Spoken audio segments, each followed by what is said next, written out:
everyone, I am Margaret Tomboong, and today we are going to discuss about the risk analysis and environmental hazard. So today's topic agenda is first, define what is risk and risk assessment. Second, explain how risk assessment helps us manage potential health threats. Third, it is to define toxicology and epidemiology.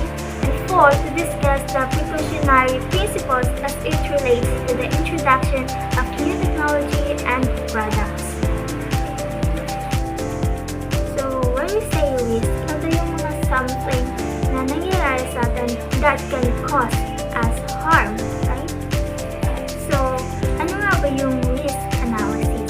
So, according here, risk analysis is a scientific tool designed to help us determine the existence and extent of threats to human health, provide information about how best to manage this risk, and improve our ability to communicate with the public about the proper response of this hazard. Risk analysis is used to protect the environment and public health by organizing and communicating knowledge about health risks within a framework useful for decision making. So that is risk analysis. So meaning to say, ang risk analysis is ito yung mga process where it used to identify, evaluate, and manage the potential threats sa human health and sa environment. So it helps us understand yung mga possible risks na pwede natin makaharap.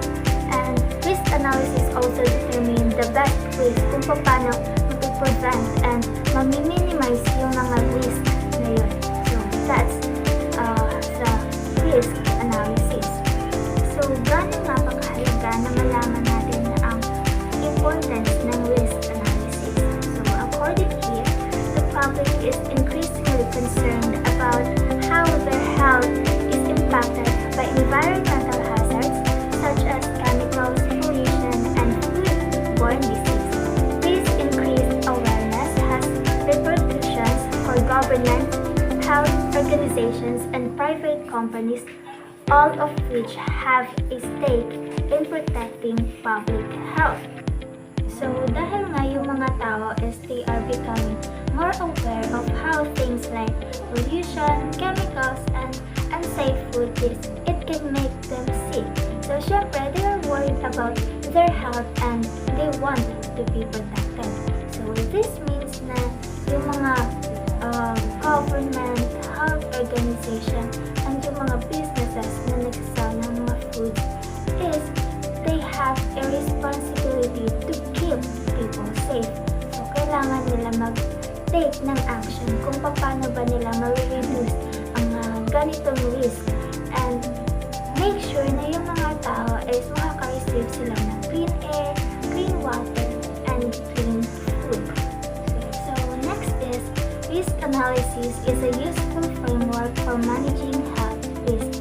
So, dito naman is ang risk analysis daw is it helps us understand health risks and create plans to reduce them. So, it makes our community safe and healthy.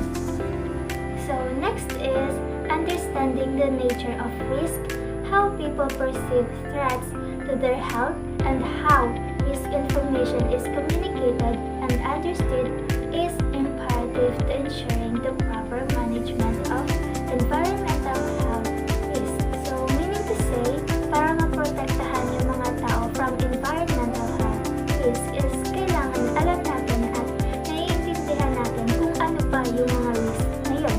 Also, we need to know how people feel about that and how can we communicate and explain risk in a way na mas maiintindihan nila so that they are aware about their health and safety. So, let's proceed to risk assessment. So, according here, risk assessment is a process that identifies potential hazards and evaluates the likelihood and consequences of an event or injury. The goal of a risk assessment is to reduce the risk of injury or illness. Risk assessment are part of the risk management process are often included in safety statements. They can variety of settings including the workplace, physical environment, or to assess the potential of a disaster. Risk assessment helps manage potential health threats by identifying, evaluating, and prioritizing hazards, allowing for targeted interventions and resource allocation to reduce the likelihood and impact of adverse health outcomes.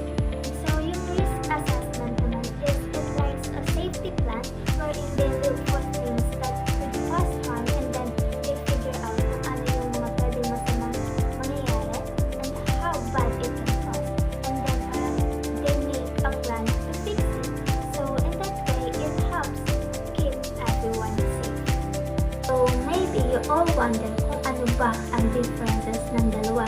So, yung risk assessment, ito yung process of identifying potential hazards, evaluating how likely they are to happen, and how severe the causes it will be, and then prioritizing those risks. So, parang ang risk assessment is they investigate and evaluate the risk. On the other hand, ang risk analysis naman is yung mga information from risk assessment wherein they analyzes and they look at the causes of the risk. So parang